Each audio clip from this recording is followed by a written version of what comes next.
Welcome to our class CSE 104. If you missed the first three, 101, 102, and 103, that will not be necessary.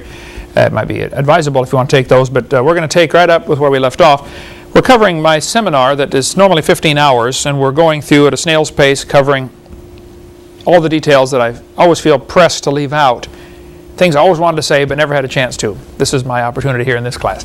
We're doing this for the sake of my son Eric. It started off just going to be me keeping Eric up to date on the research that I do, because I'm always adding new material, and he's out traveling and speaking, and I'm out traveling and speaking. So ended up a lot of people want to hear about this. So this is what this is, CSE 104. We're covering what's in the middle of, actually near the beginning of our videotape number 6 of our series, and we're dealing now with what about the Ice Age. At the end, the last class from CSE 103 was the beginning of this session on the Ice Age, so you need to catch up just a few things here. Bring us up to speed if you're only taking this class. We're talking about, what about the Ice Age? The textbooks in school will tell the kids and show pictures how that the ice came down as far as, Kansas City, Missouri, down into, mid to southern Illinois. Was there an Ice Age?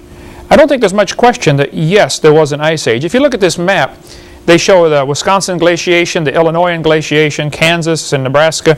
They'll say there were 4 different ice ages. People have argued about this for years, how many ice ages there were, because as ice goes scooting across the countryside, it can scour it down to bare rock. Pushes all the soil out of the way, it doesn't always do that.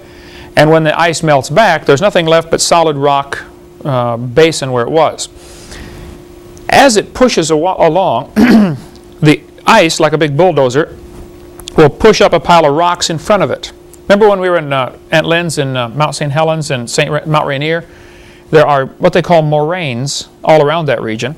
As the rocks will pile up in front of it, and then when the ice melts back, it leaves this huge pile of rocks. Sometimes they're hundreds of feet high, these piles of rocks, and sometimes they're miles long. All across Illinois and Iowa, you can see the lines on this map here. These are actually moraines. At the end, if it's pushing it along in front of it and then the ice melts back and it disappears, the pile of rocks in front is called a terminal moraine. Terminal, where it stopped, okay? Usually, after a few hundred years, dirt blows in and pretty soon you can't see the rocks anymore. It's all, becomes just a big mound. And people build houses on it, and houses, cities built on top of moraines. But if you dig down in 10, 15 feet, you'll start hitting rocks. And sometimes huge rocks, half as big as this house. These monstrous rocks are all pushed in front of this ice. Very frequently, these rocks will have scratches on them where they've been dragged across another rock.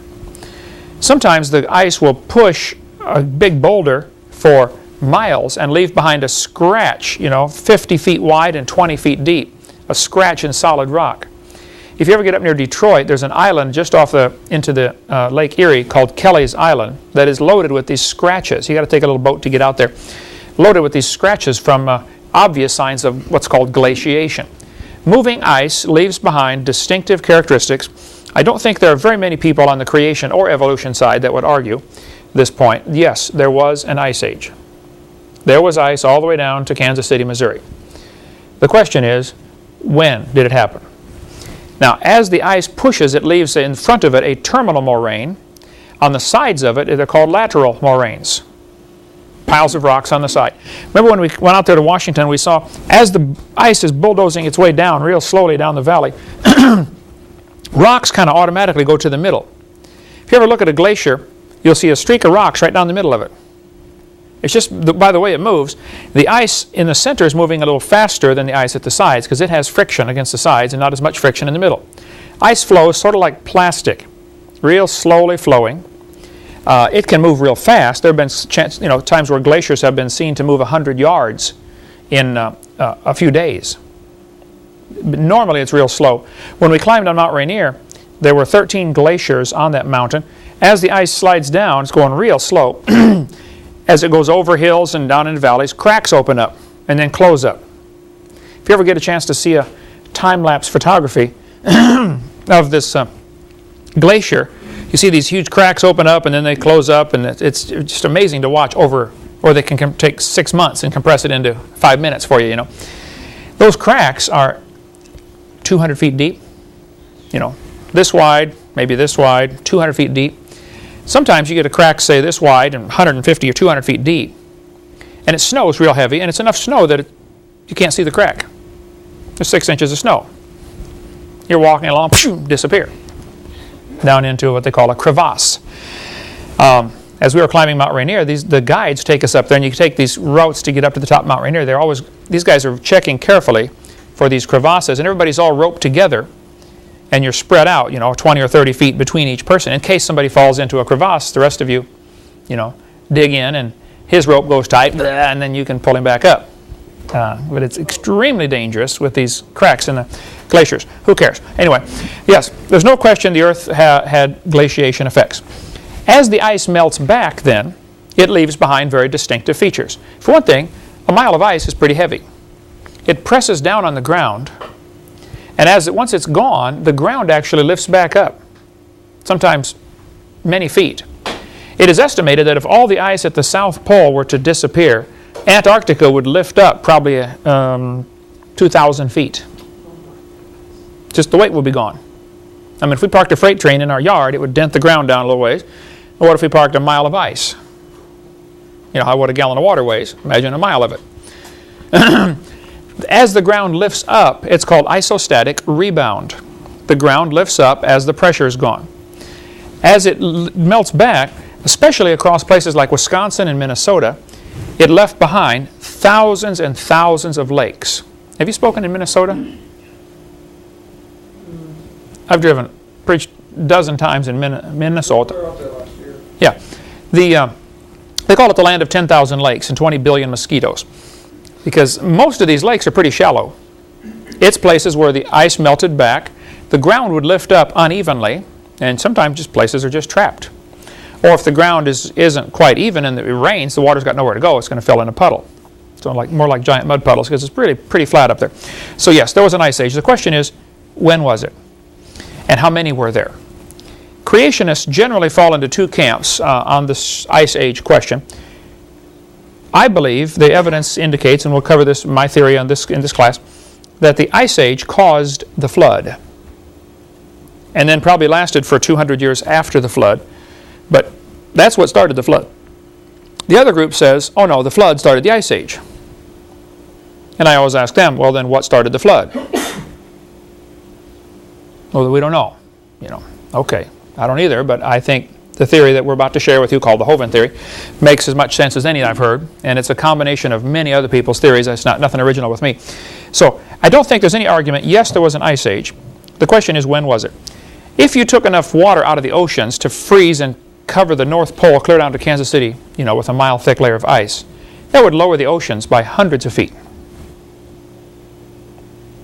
Just common sense. You take all that water out, freeze it, stick it on the poles. The oceans are much lower, which makes the continents much bigger. Do we know much about Canada, and does it show the same effect? Canada shows effects of ice age almost everywhere. So it's probably matter of fact, you notice around Denver, Colorado, you can see there's a blue spot on this map. If it's on the previous map, it doesn't show.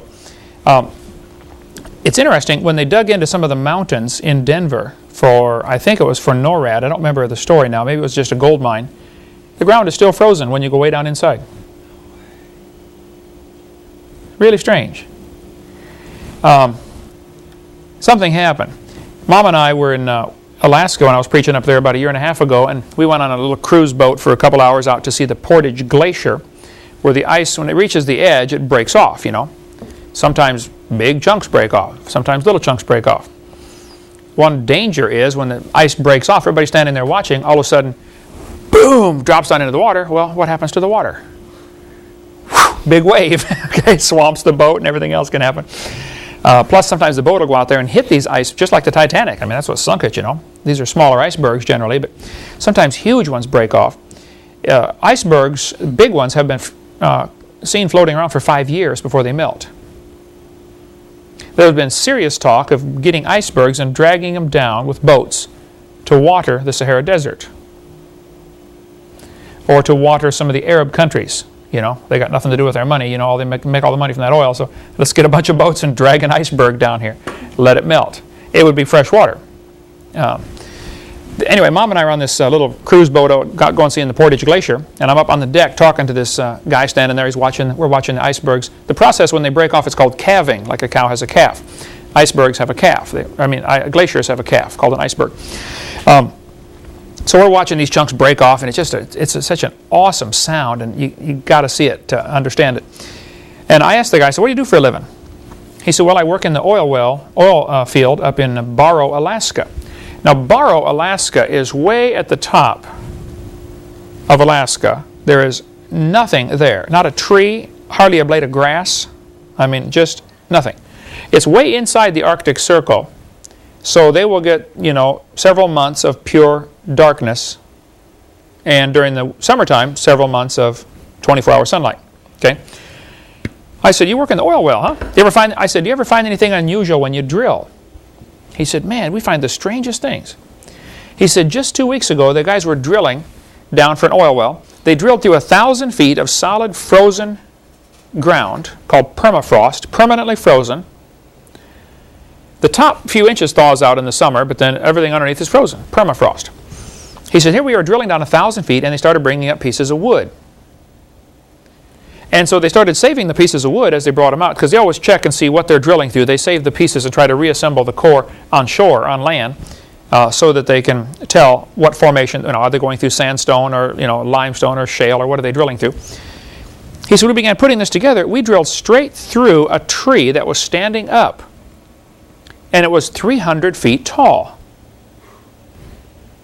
Well, did you ever get up and see the redwoods or sequoias when you were out in California? Okay. The tallest tree in the world today that's known is the General Sherman tree in north of San Francisco in the redwood forest. I think it's 320 feet. That's the world's tallest tree, somewhere close to that. You get up to Barrow, Alaska, there are no trees, nothing. I mean, it's just like a desert almost, okay?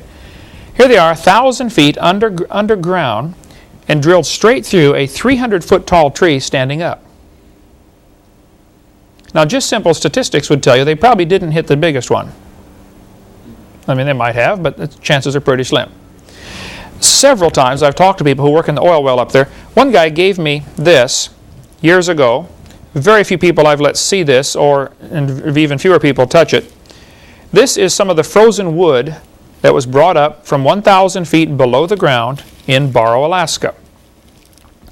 It is extremely fragile. Every time you touch it, you lose pieces of it.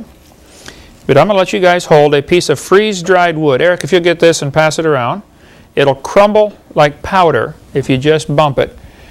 He said, "Mr. Hovind, we were bringing up frozen wood, and of course then it thawed out in the warm temperature." He said, "It's freeze-dried. Here, I got some for you."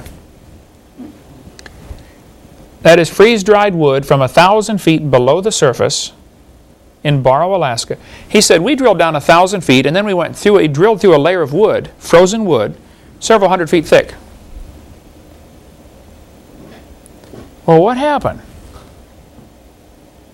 Something was different up there at some time in the past, okay? The question is, when was it?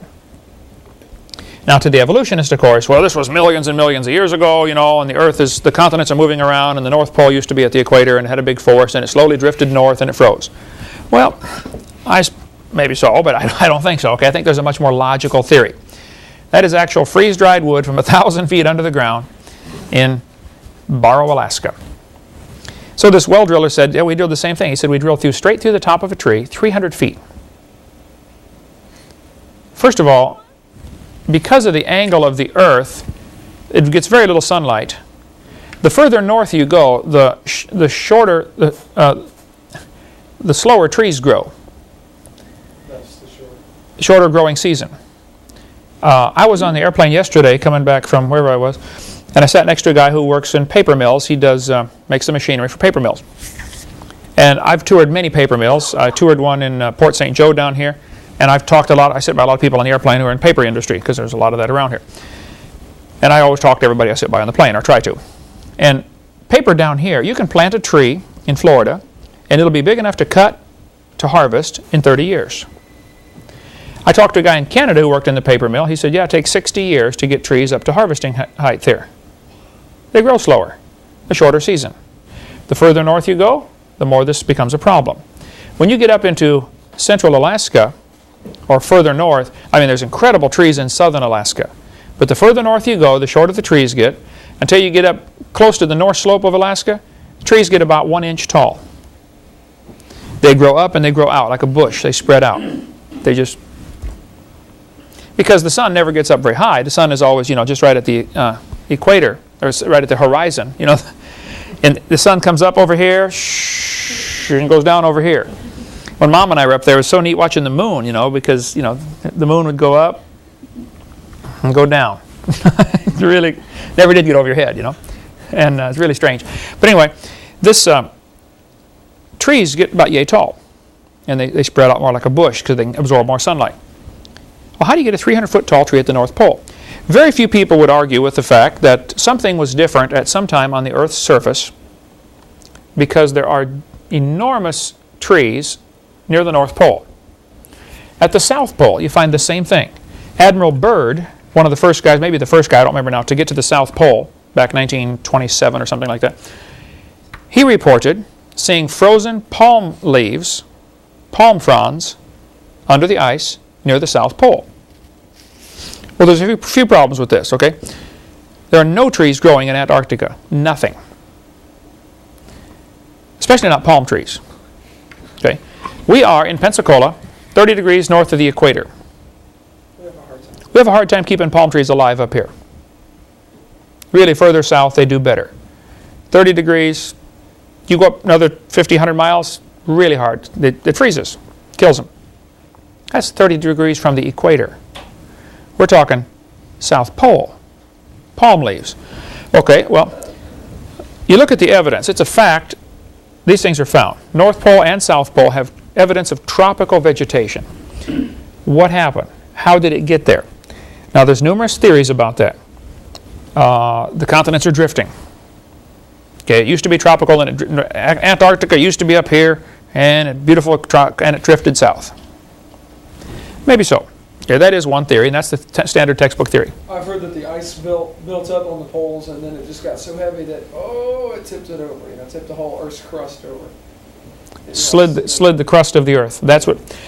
And see, all of these things are theories that I think certainly worthy of investigation.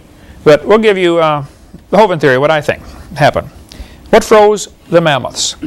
Mammoths are big, huge, hairy, hippie elephants, frozen, some of them standing up. Now, actually, very few have been found frozen in the standing position. I think about 50 or so, at least that have been researched. Eskimos find them all the time, and they don't care. Do they eat the meat? I don't know if Eskimos eat the meat or not. Hans Koopman in Canada, I stayed at his house when I preached up there in Waterloo. His dad worked up on the north slope of Alaska, and his dad said he ate mammoth meat. They found a frozen mammoth, took a chainsaw and cut slabs of meat off with a chainsaw. It's frozen solid. Thawed it out, cooked it, and ate it. According to Hans, his dad said, well, it tasted like it had been in the freezer too long. Well, maybe because it has. It's been in there a while. But there have been reports that a lot of people will feed that mammoth meat to their dogs, no problem. Dogs have a much stronger digestive system. But there have been people who have eaten it. At least I stayed with a guy who said his dad did, and I have no reason to doubt him. Okay, the guy's a good Christian. This is the Beresovka mammoth, one of the first ones actually researched. Now, for centuries, it was known about these mammoths up there.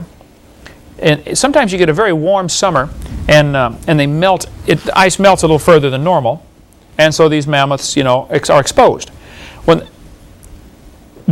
All kinds of theories existed down through history about what these mammoths were. Some people used to teach that they were giant animals that lived underground, like moles, and they dig tunnels, and then they come up, and if they see the sunlight, they die. Well, because the only ones you see on the surface are dead. Well, I suppose that's possible, but I don't think so. Okay, I don't think the mammoths are digging holes in the ground. Kind of tough to dig a hole. Some people teach that the mammoths are designed for cold weather. Well, there are many problems. If you get Walt Brown's book in the beginning, he lists a whole list of problems why the mammoth cannot be a cold weather animal. Just because it had 30-inch long hair doesn't mean it's designed for cold weather. Many animals in the jungle have long hair. If the mammoths lived up where it's cold, an elephant today will eat 500 pounds a day. Where's he going to get 500 pounds of vegetation up there? If he's got to scrape the snow out of the way to get to it. His tusks ought to show wear marks from scraping the snow. They don't. There are no wear marks on the tusks that I'm aware of, none significant anyway. So they weren't scraping snow out of the way to get to the stuff underneath. Like a deer, will use his antlers and brush away everything and get to the grass underneath. There just simply isn't enough vegetation up there now to support these mammoths. In 1 year, my understanding is they used to go up and get just the tusks to sell for ivory. Ivory used to be what they used to make keys on piano. That's why they say he's going to tickle the ivory. It's not ivory anymore, it's plastic, but it still sounds better to tickle the ivory than tickle the plastic. And ivory was made for all sorts of jewelry and everything like that. They would go up and get these tusks because they're this big around and 12 feet long, solid ivory, worth a fortune. You could spend all year hunting around and find 2 of them and pay for your year's salary, So they find these mammoth tusks. In 1 year, my understanding is they took out 20,000 pairs of tusks. Most people estimate that probably around the polar region, 5 million mammoths perished. Now, some good friends of mine, like at ICR and groups like that, they think the mammoths froze after the flood. Well, I have a very serious objection to that. How are you going to get 5 million? Yeah, there's only 2 mammoths on the ark. It takes a while to get more mammoths, and it would take a long time to get 5 million of them. Okay, you figure they're pregnant for 2 years, at least if they're like an elephant. Elephant's pregnant for 2 years, so this is a long, slow process, getting 5 million of them. And then the other problems are they suffocated. The ones that are able to be investigated, they didn't drown, they suffocated. Get the air on here, would you, Becky? Flip that air conditioner over. These red dots on the map indicate where frozen mammoths have been found.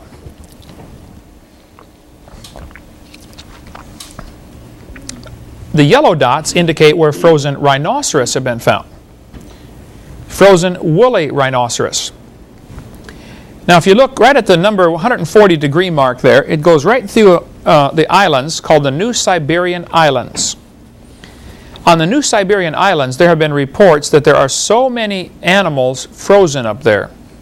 You can hardly touch the ground when you walk. You're always walking on frozen animals or frozen bones. Frozen bobcat, frozen lynx, camel. I can't document now where I read it, but I know I read it. I'll have to go back and find out where now, because somebody will question me on it. But they found a frozen camel, or the skeleton of a camel. I think it was dried out and dissolved enough, decayed enough. 15 feet tall. First place, camels don't get 15 feet tall. Secondly, they don't live near the North Pole.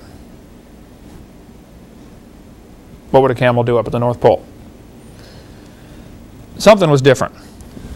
Now, why? What happened? We're going to try to explain that here. What froze the mammoths? So here's the things we need to consider. They're frozen, some of them standing up. Not all of them. A few are frozen standing. All you need is one, really, to bring up the question of how did this happen. There's undigested food in their mouth and stomach. Now some people teach that there's undigested buttercups. There have been reports about that, and the skeptics will jump all over that and say, oh no, they didn't find buttercups. My understanding is they found buttercup seeds. And there have been all kinds of arguments of when these mammoths died because they analyze what's found in their stomach and what time of year does that grow. If they find buttercup seeds, well, when do buttercups produce seeds? It's only a certain time of the year. Buttercup's a little flower. So by checking what's in their stomach and some of it in their teeth still have grass, they didn't even finish swallowing their last bite. And they froze. They're not all found this way, but a few have been, okay? They died of suffocation. And there are numerous different ways that they can tell they died of suffocation. Walt Brown has a great section on that in his book. You ought to read that technical section on what happened to the mammoths. Now his theory is slightly different than mine. Same general concept, but a little bit different idea of what happened to the mammoths. The small ice crystals in the blood indicate they probably froze in less than 5 hours. If ice freezes real slowly, the crystals grow big.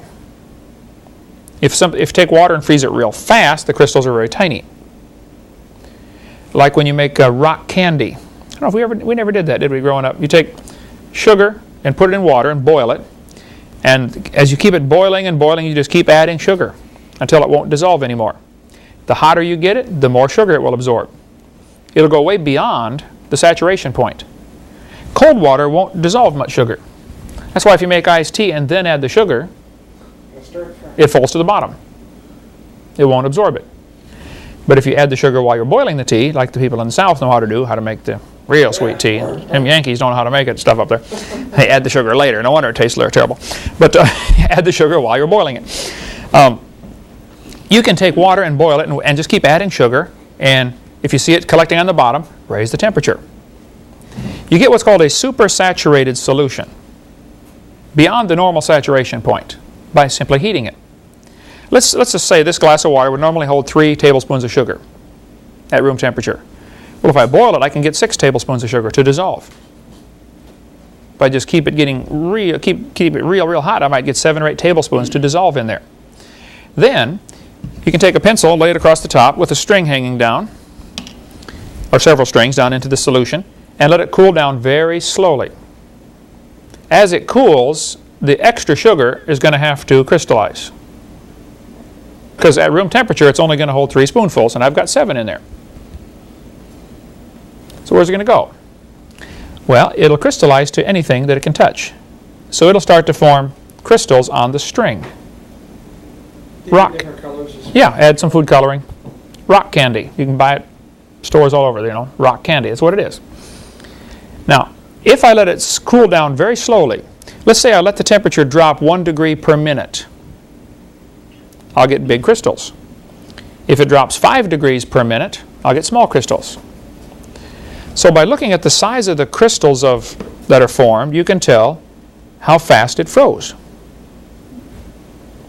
And the ice crystals in the blood of the mammoths are real tiny, which is a very, I think, pretty airtight proof that they froze very rapidly. The other thing that tells us they froze quickly is the food in their stomach would continue to rot after the animal died. I mean, hydrochloric acid works whether his stomach acid doesn't know he's dead, right? Nor does it care. It's going to keep doing its job. It's going to dissolve the food. And yet the food is not dissolved. So if you have these problems with the small ice crystals and undigested food, then you have to conclude they froze extremely rapidly. We talked to a guy who shot a deer, or hit a deer one time with his car. No, hit a moose. Where was that? In Maine. Okay. He went back the next day because he thought he might have killed it. He hit it at night. He hit it pretty hard, but he was able to drive on. He went back the next day, and sure enough, he had killed the moose. And the outside 6 inches of the moose had frozen because it was like 20 below zero. But when he cut into it, the inside had begun to rot. Well, the body heat's trapped. The ice on the outside makes an insulator. It freezes from the outside in. So it traps the heat. Just in 24 hours, it spoiled the meat because of all the heat. So when they kill these moose, they cut them open and cut it in pieces so it freezes from all sides. Okay? Well, in order to freeze an elephant all the way to the center in less than 5 hours, you have to get it in something really, really cold, like 300 below zero. Walt Brown says 150 below zero. He may be right, I don't know. But the people I called, Birds Eye Frozen Food people and others, said you would need about 300 below zero in order to freeze an elephant in 5 hours. Remember the liquid nitrogen we had here, how fast it freezes a hot dog or a banana or stuff like that? That's about 312 below zero, I believe, is the temperature for nitrogen, that liquid. Well, the coldest temperature ever recorded at the South Pole was 127 below zero. I just saw something on the news the other night. They broke the record, 129 below zero or something like that. Big deal, and who cares, right? That cold, it doesn't matter. The movie or the book by Jack London, To Build a Fire, where he's out there freezing to death, and he said you can tell how cold it is if you spit, and it freezes as soon as it hits, it freezes. It's about 50 below. And he was spitting and it was freezing in the air before it hit the ground. So it has to be 75 below, somewhere around there. But if you spit and it freezes when it hits the ground, it's time to move south. That's my thinking on the situation. All right. Anyway, the frozen mammoths, if it takes 150 to 300 below zero, we have to explain, since it never gets that cold on Earth, something had to happen. So I'm going to lay out all the different facts that I think need to be explained, and then give you my theory, which I think will explain why I've selected this theory to explain, try to explain all of these things. I call it the Hovind theory, so nobody else gets blamed for it, in case I'm wrong. Right? And I probably am wrong on some things. But I was strongly influenced as a young Christian by a video that I saw. Actually, it was just a film strip with a tape recording that goes with it by Don Patton, The Biblical Flood and the Ice Epic. That's where I got the beginning of this idea. I said, wow, that makes sense. And I've read lots of books by Henry Morris and all these guys, and I really admire their work.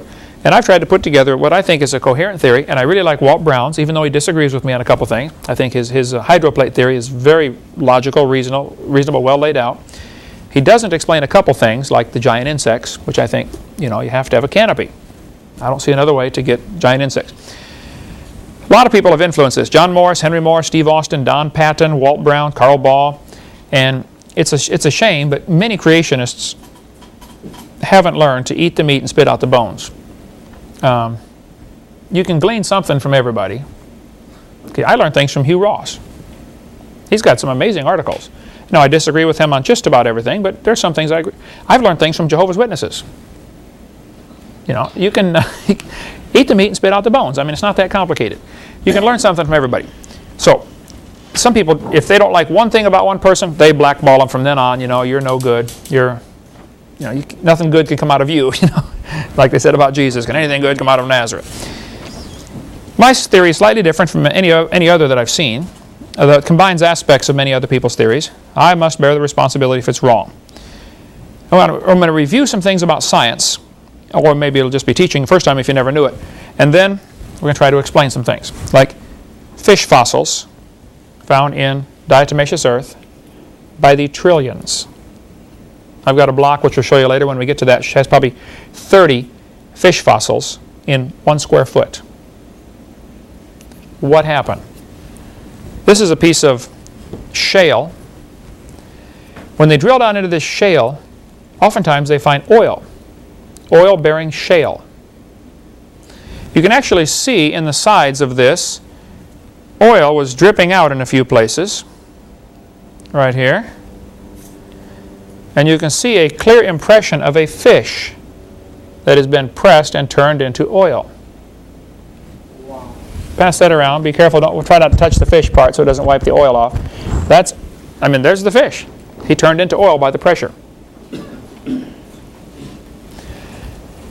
What happened to this world?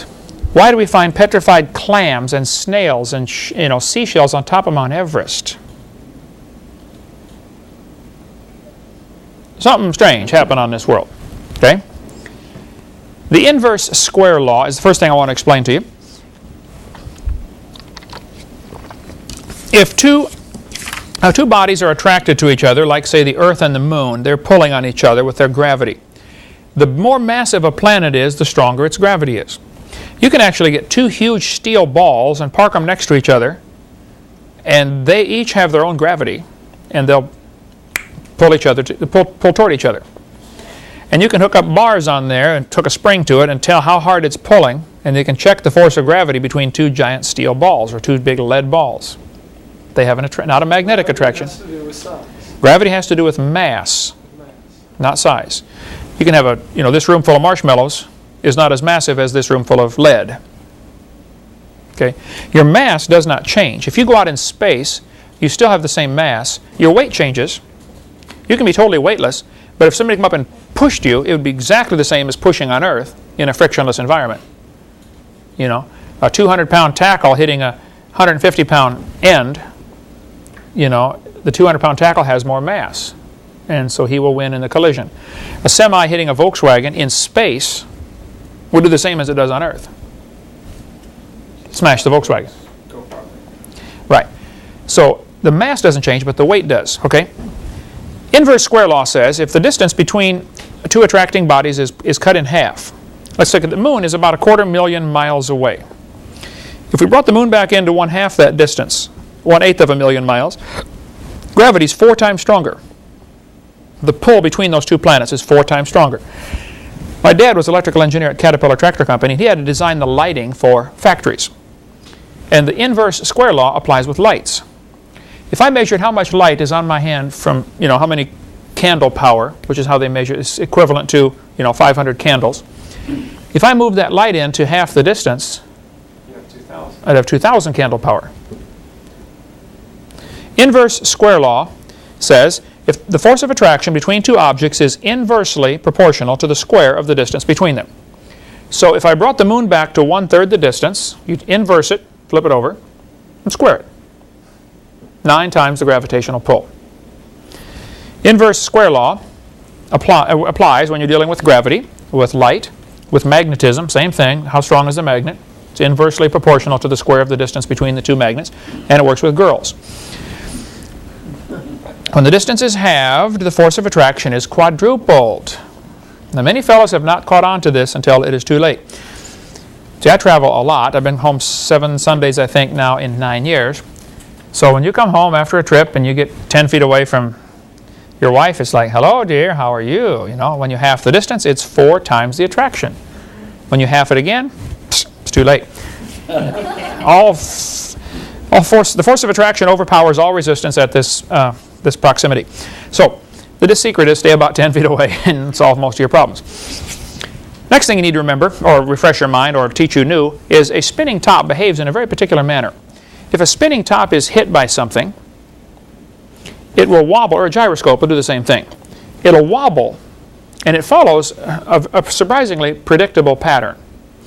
Let's say we got a gyroscope spinning on the table, and we thump it with something, throw a rock at it. And it wobbles over 20 degrees and comes back up. Then wobbles over 15 degrees and comes back up. And wobbles over 10 degrees. As it wobbles, it'll follow a pattern. Now, it may be wobbling, tipping this way or this way or this way. But like the Earth, today is tipped over 23.5 degrees. And pretty stable. And the pole is wobbling just a very tiny little bit. Not much. The pole, the line between the North and South Pole, is always pointing toward the North Star. Let's say the North Star is up in that tree someplace, and the sun is right here.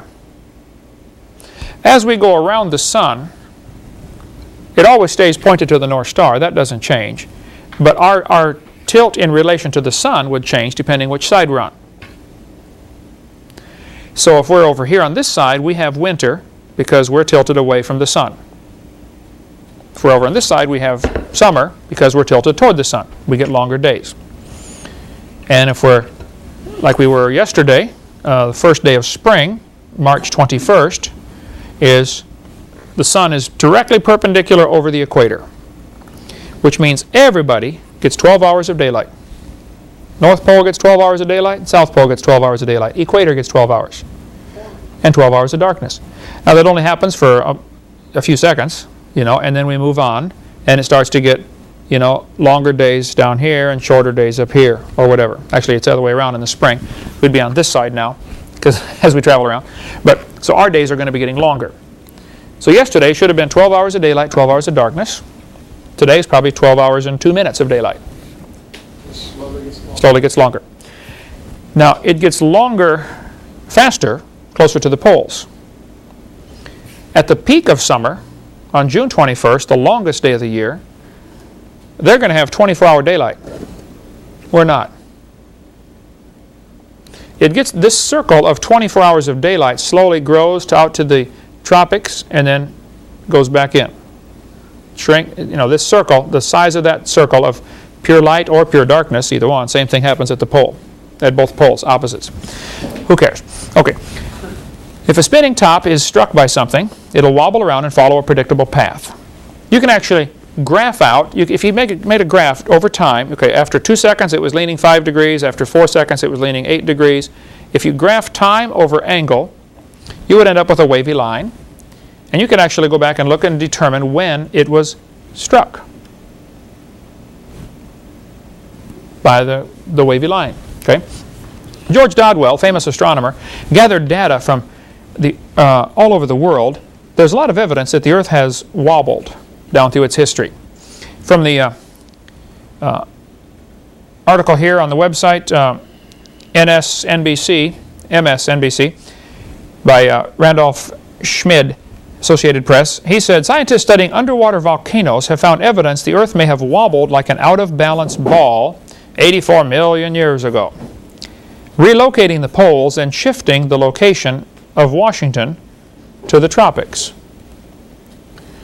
There are numerous different bits of evidence that tell us the earth has wobbled. For instance, Stonehenge, the rocks piled up there in England, and the temple Amun-Ra, Napoleon's savants drew this picture in 1798. I think it's been quite a bit more destroyed since then.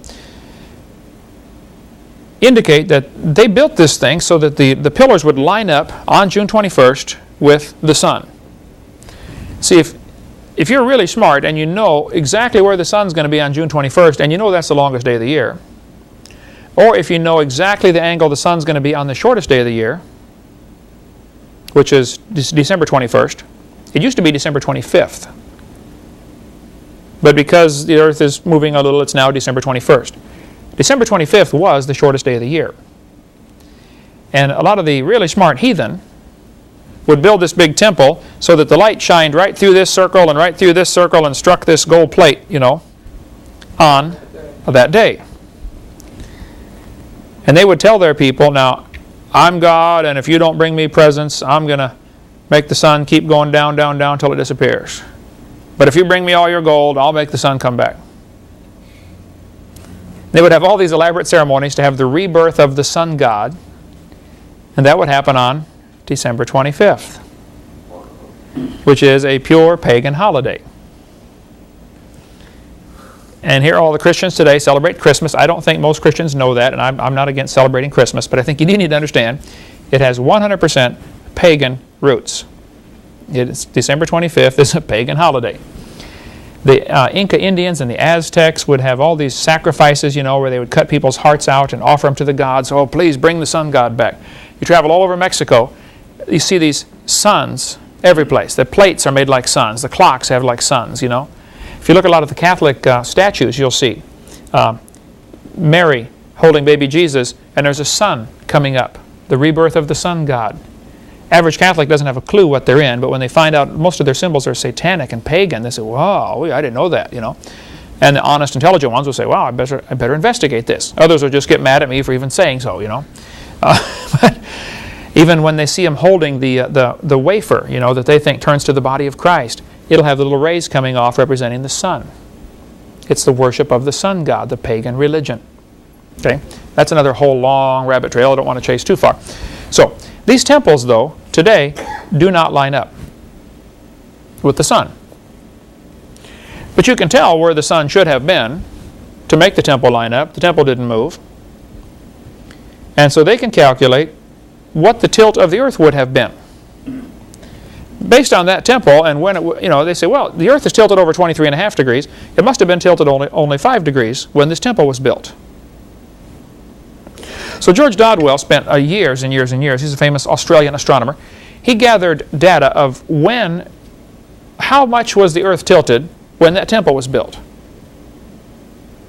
And by putting together all this data on a chart, he said it looked to him like something struck the earth 4,350 years ago. Which is what time our Bible says we had a flood. Okay, we'll take a little break. We'll get into more of that when we get back. Today, the earth is tilted over 23.5 degrees from the line perpendicular to the sun. So as it travels around, we're always tilted 23.5 degrees, and that's what causes our seasons. And that's what causes what is called the solstice shadow. In the summer, the sun is higher in the sky than it is in the winter. Now, at the equator, it'd be just the opposite. In our summer, they're having their winter. And Dodwell said, the recorded tilt of the earth, based on the temples that he studied and the evidence of what the earth was tilted at the time the record was made, says that it made a wavy line of a graph that was the match of a wavy line a spinning top makes when struck by an object. It appeared to him that something struck the earth 4,350 years ago. So just by looking at the graph that he made of how much was the earth tilted and when was the observation recorded, something struck the earth 4,350 years ago, according to Dodwell. Well, that's about the time of the flood. Okay, so we're going to put 2 and 2 and 2 and 2 and 2 and 2 and 2 together here, and end up with 16 or 20, whatever it comes out to be. But I'm going to give you all the evidence first to support, and then so my theory will hopefully make sense. This tilt of the earth is what causes our seasons. The first mention of cold weather. Now, seasons are mentioned in Genesis chapter 1, I think. But it's not necessarily referring to seasons as in summer, winter, spring, fall, though it may be. The Bible simply doesn't say. I think it's referring more to the length of the year. A yearly cycle. 1 year is one trip around the sun.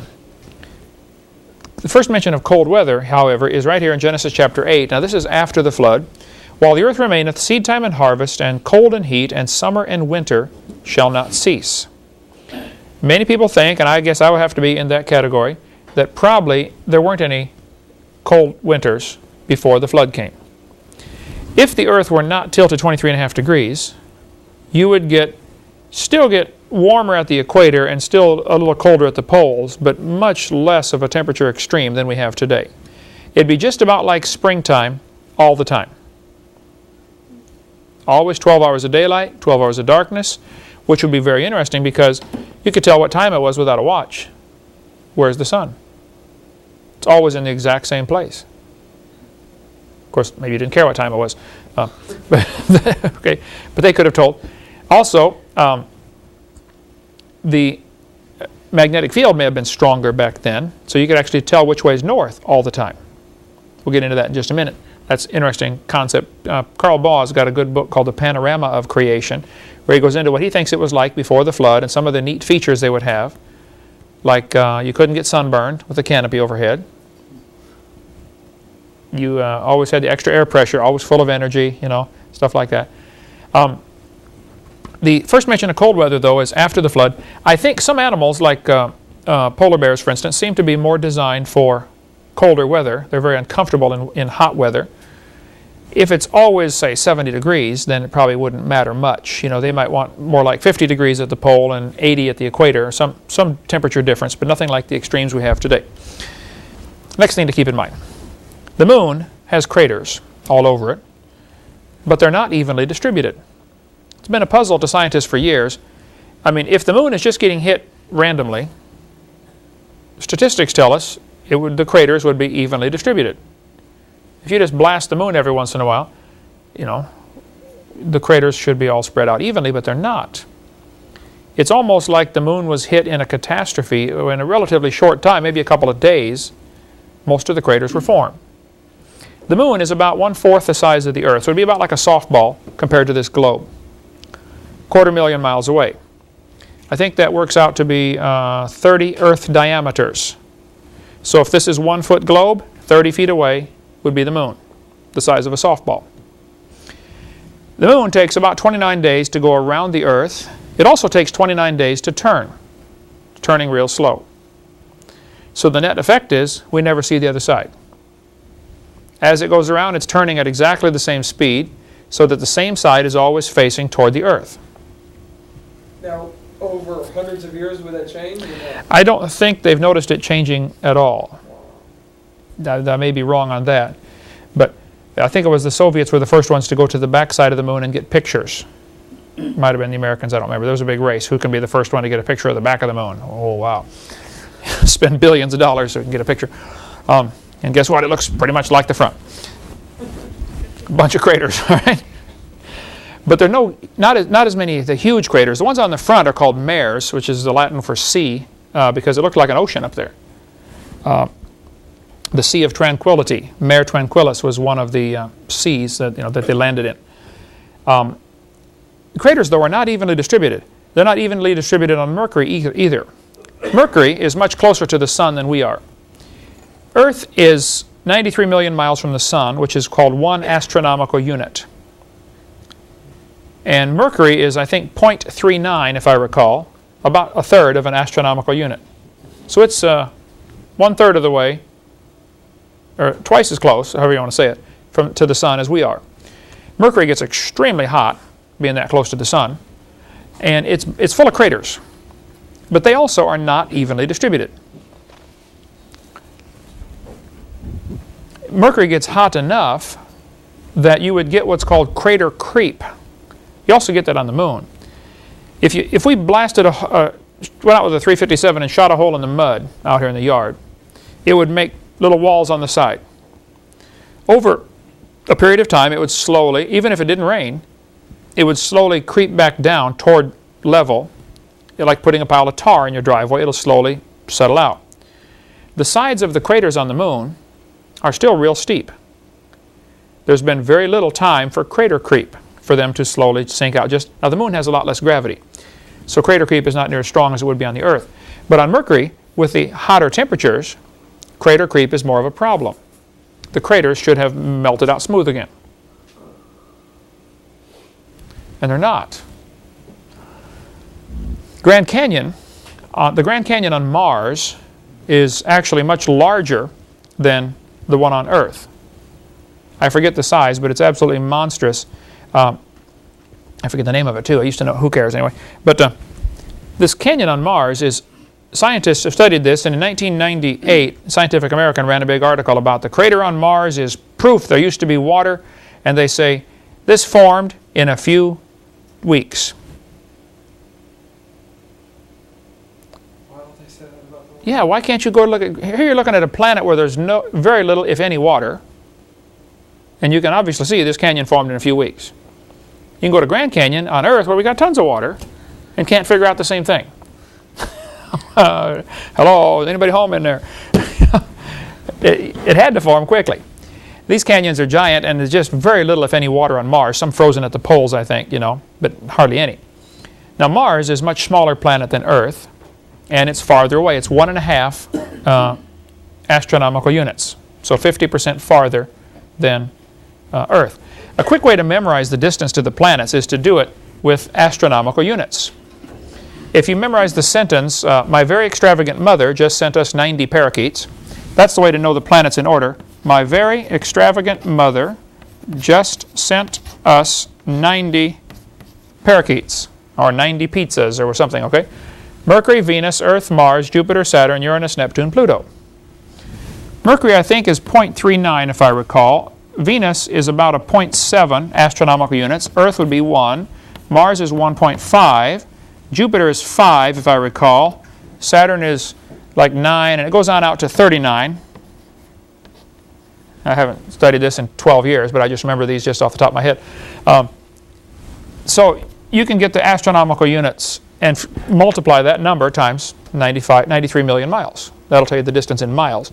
But it's easier to memorize as astronomical units. Okay, Mars is farther out, so it doesn't get as hot, doesn't get as much sunlight as we do here. Plus, it's a smaller planet.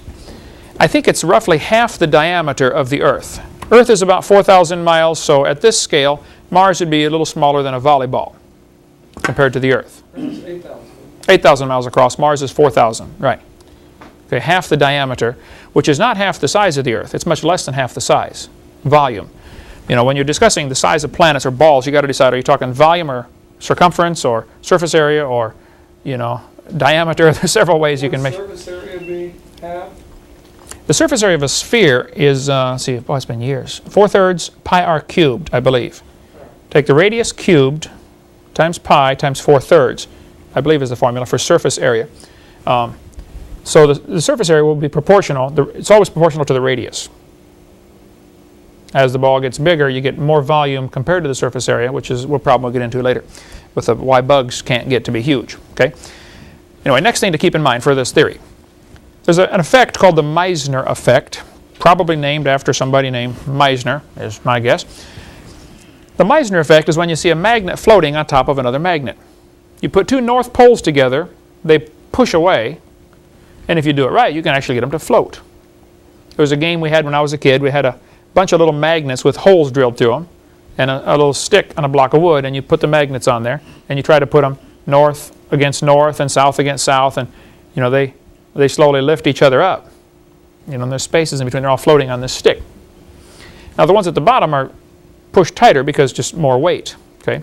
The Meissner effect is a magnet floating above another magnet. Meissner is a guy apparently who studied it. Japan's trains, the super train that I rode over there when I was there, that travels like 170 miles an hour or something like that. It was incredible, And we're going down this track, and another train came by, Must have been that far away. And here I'm sitting by the window. I said, "Woo!" It scared me half to death. You know, closing speed would have been about 250 or something. You know, don't stick your head out the window. You won't see it again. They use superconducting coils, and the train levitates. It lifts up off the tracks because of the strong magnetic field, which means no friction. Till you turn corners. They have special wheels to turn the corners, and even those are magnetically. They try to keep it away from the rail. The less it touches, the less friction you have, less to wear out. Now it takes a very strong electric current to maintain that strong magnetic field, so they still use a lot of power, you know, to do this. But called maglev, magnetic levitation, maglev trains, all right? So they are using that. Oh yeah. It's still not, I don't know about perfected if this is the right word, but it's not real common. I know there's talk of putting one in between Washington, D.C. and New York or Boston, like that, you know, a maglev train. Extremely expensive to do. But it certainly is possible, okay, to do. Anyway, magnets float on top of other magnets. That's called the Meissner effect. Keep that thought in mind. Number 5. Comets are flying around through space, like Halley's Comet, Levi Comet, Shoemaker Comet that hit Jupiter a couple years ago. A lot of comets are flying around. Some come by pretty regularly. Some every few years. Some, like Halley's Comet, every 76 years. You see it once, it's going to be 76 years till you see it again. Very few people will live long enough to see it twice because they're probably not old enough to know what's going on the first time it comes by. Nobody lives long enough to see it 3 times. But comets are very commonly out in space are simply giant snowballs. They're ice. Some of them are stone. Some are nickel, which is a pretty rare element on Earth. A lot of the comets, though, are very high in nickel content, which is what they use to make nickels. It's also what they use to mix it with steel, mix it with iron. You melt your iron, mix in some nickel, and it makes the iron more resilient, like they use it for gun barrels. You melt nickel in with the iron, and when the bullet explodes, the metal swells up and goes right back. Otherwise, it would swell up. Next time you fire, it swells up a little more. Pretty soon the bullet's flopping around in there. And it doesn't hold your casing tight. So over the years, they've discovered which alloys do which things. You know, chrome will harden it, and carbon will harden it, and nickel. At Laterno, in Longview, Texas, was Laterno, where they make the huge tractors and stuff, you know. One of the guys that worked with me, that went to our church, was a good friend of mine. He worked there all day long, shoveling in different amounts of different materials into the furnace for different alloys that they wanted. It costs a lot of money to make it, you know, you could make all your parts out of, you know, pure gold, and the tractor costs a lot of money. Plus it'd be pretty soft, it wouldn't work very good. So like for certain gears, they'll say, okay, we want X number % nickel and X number % cobalt, and, you know, and he would have to, they would just guess it by shovelfuls, you know. It's 4 shovelfuls is like you do when you mix your mortar for cement, you know, for your bricks. And he brought me samples of molybdenum, manganese, cobalt, and I don't remember cobalt, but all sorts of different metals, and had them on my shelf in my class when I taught science there, you know. Had a little sign on it, this is a piece of nickel, you know, little bars of nickel. Probably not worth a lot of money, but it was just interesting to have, you know, pure nickel and pure different metals. Many of the comets flying around through space, though, are ice. Just big snowballs. Now, because outer space, away from the Earth's atmosphere, which keeps us nice and warm like a blanket, the Earth's atmosphere keeps us warm, but when you get outside that, it gets real chilly. Even in the sun? Oh, yeah. Because outer space is basically 400 below zero. Wow. Fahrenheit. When you get to 459.6,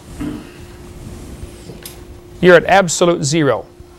As far as we know, negative 459.6 degrees Fahrenheit is called absolute zero.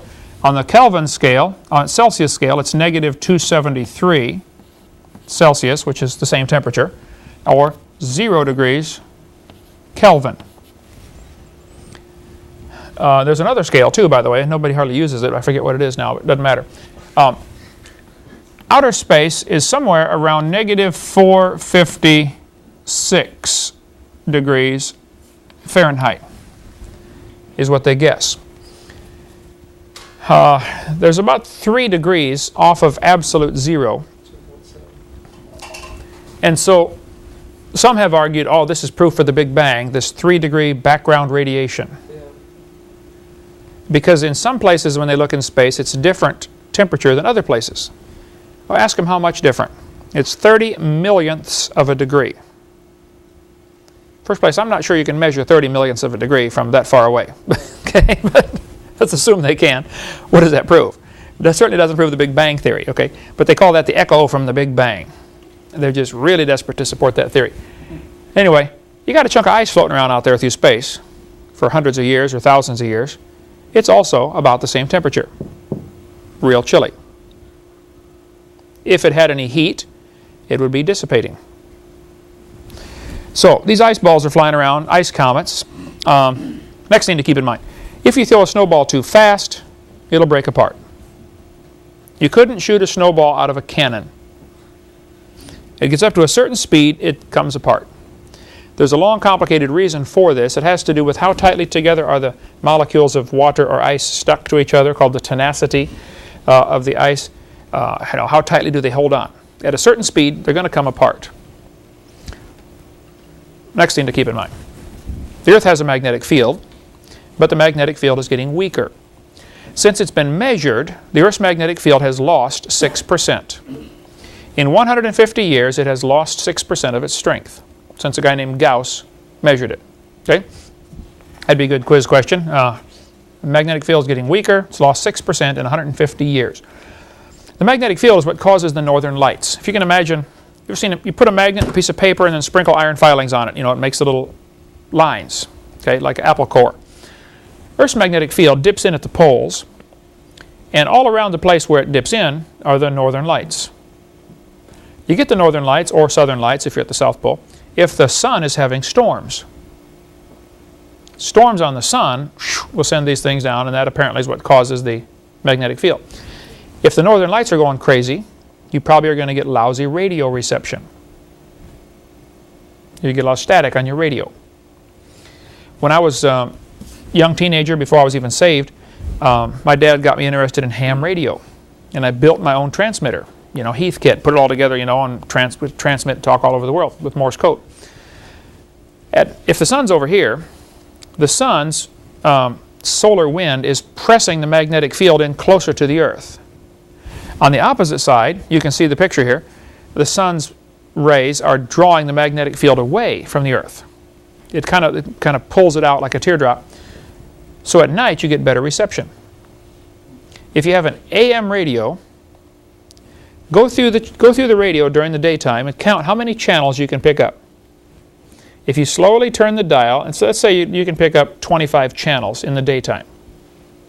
Do the very same experiment at midnight, you probably pick up 300 channels. Because the magnetic field's being drawn away, and there's low interference, and it's unreal how many stations you can pick up. So at night, I could hear stations from Mexico up in Illinois. You could hear them from, you know, a long ways away on a little transistor radio. Little pocket radio, stick the little antenna up and listen to, you know, South America. It's really incredible. Who cares? Okay. The Earth's magnetic field, though, dips in at the poles, and that's what causes the northern lights. Next thing to keep in mind. The pre-flood world was a lot different than it is today. I believe the Bible indicates that there was a canopy of water overhead. I don't know of any other way to explain all the phenomena we see. What does Walt Brown think about that verse in the Bible? They separated the waters which were under the firmament from the water. I don't remember his answer on that. We sat at Phoenix Airport for probably 2 hours, had lunch and sat there and talked for a couple hours. Really nice man, very smart man. PhD in physics, retired lieutenant colonel, I believe, from the Air Force, and now spends all of his time working on that one book. Really? And it shows. He's on his 27th edition. The book In the Beginning. It gets better every time. You know, I had his 4th edition. I was going through my bookshelf cleaning out, and I found one that I'd gotten years and years ago, and it was pretty bad. I'll go back and look at my original seminar notebook and think, oh, this is embarrassing. We've come a long way with that thing. We're on our 15th edition there, and hopefully that'll keep getting better. Anyway, magnetic field of the Earth is getting weaker. The Earth used to have a canopy of water above. Next thing to keep in mind, who was Peleg?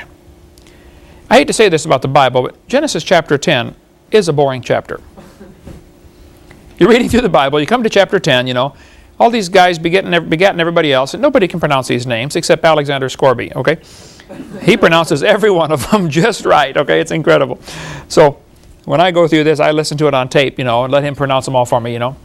My preacher always said, when you come to one of these names, just say grasshopper and go on, you know, because who knows, who cares what their name was. But the names all have meanings in the Hebrew. It's just really quite a study if you want to get into all that. But you're reading through Genesis chapter 10. It's got all these names, you know. So-and-so begat so-and-so, and he begat so-and-so, and he begat his son, and he begat somebody else. And you come to verse 25. And it says, unto Eber were born 2 sons. In the first place, this is unusual. Most of them, probably all of them had lots of kids. Why does it mention 2 sons for this guy? The name of the one was Peleg. For, that means because, in his days was the earth divided. Interesting. This is one of the few people in this whole chapter that it says anything about, you know. The rest of them it just gives their name. But Peleg, it says, in his days was the earth divided. And it also names his brother. I don't recall. I think maybe there's one other one in the chapter where it even names his brother. If there are any brothers, okay? It says his brother's name was Joktan. Now, Joktan is the Hebrew word that means shorten, to make shorter, to diminish. And Peleg is the Hebrew word that means divide. So here we have a verse that tells us in the days of Peleg, we have division and shortening. Something is made shorter and something is divided. Doesn't tell us what. Usually they would name their son after some great event or after, you know, there's a reason for the names in the Bible. Okay? Like the Indians, we talked the story about. Yeah. The Peleg means divided and Joktan means shortened. Well, if you look at the graph in the back of your seminar notebook, the timeline of the different people's lifespans, you see Peleg right there. By adding up the dates, Peleg was born 100 years after the flood. He lived to be 239 years old, and he died. Well, his dad and his grandpa and his great-grandpa lived up into the 400s. His great-great-great-grandpa, Noah, lived to be 900. 950. Noah's son Shem lived to be 600. So you go from 950 to 600, 3 of them for 400 years old, and all of a sudden, 239. Then Peleg's son Reu lived to be 239. And then 230. Then it drops off to 148. And then 205. And that's the last guy over 200. Terah. Abraham, 175. Isaac. Everybody's lifespan gets shorter and shorter. King David finally died at 110. He was considered real old. Moses was 120 and considered real old. Today, if somebody's 120, they're real old. So what happened in the days of Peleg? Well, we'll cover that when we get to the Hovind theory. And number 9, the pre-flood world, according to the Bible, had a layer of water under the crust of the earth. Now, this is critical to keep in mind. The Bible tells us in Psalm 24, the earth is the Lord's, and the fullness thereof, the world and they that dwell therein. For he hath founded it upon the seas and established it upon the floods. What does that mean? God built the earth on top of the water. Now, some people back 500 years ago were teaching, you know, the earth is flat and there's a layer, it's sitting on a layer of water, which is sitting on the back of a camel or the back of a turtle or something, you know. Nobody ever said, well, what is that standing on, you know. Well, we don't know. We can't go that far in our theology. But, okay. Actually, I think there's a crust of the earth, maybe 10 or 15 miles of solid rock, and then water underneath, called subterranean aquifers. Mentions it again in Psalm 136. To him that stretched out the earth above the waters. So when God first made the earth, there was a layer of water under the crust of the earth, according to Psalm 136 and Psalm 24. Something was different. We still today have water down in the ground, sometimes huge chambers. You can go down in some of the caves, like Carlsbad Caverns, and go down there, and then they get into giant underground lakes. You can actually go scuba diving. Dangerous thing, pure black, in a cave. It's easy enough to get lost in a cave. Imagine scuba diving in a cave. You got 45 minutes of oxygen, you run out of, you know, just tough. So usually they're very careful about spelunking and scuba diving at the same time. Okay, last thing to keep in mind. Sometimes there are two ways to look at things. How fast was that calf going? Remember that from seminar part 4. I made a decision years ago, I'm going to believe the Bible until somebody can prove it's wrong. Other people have decided they are not going to believe the Bible until you can prove it right. I don't think that's a wise choice, but that's up to them. Okay? It's like the atheist that came to the preacher and said, "Preacher, I don't believe anything in the Bible." He said, "If you can prove one verse scientifically, I'll believe it." The preacher said, "Okay." He grabbed the atheist around the head, grabbed his nose, and began twisting his nose back and forth. Of course, pretty soon the blood is pouring down his face. You know, he said, "Man, what are you doing?" The preacher said, "Well, I was proving the Bible. It says, the ringing of the nose bringeth forth blood." Proverbs chapter 30. I don't recommend you do that, but it is in there. All right? He proved a verse in the Bible scientifically. So next week when we come back, we're going to give you the Hovind theory of what I think happened to cause the flood, to freeze the mammoths, to cause the ice age, etc., etc. And I think you'll find this at least a plausible theory. Other people think, "Oh, no, it's crazy. It can't happen that way." Well, show me where I'm wrong, please. Okay? Build a better mousetrap and show me how you catch them. I'd like to see that. Thank you. See you next week.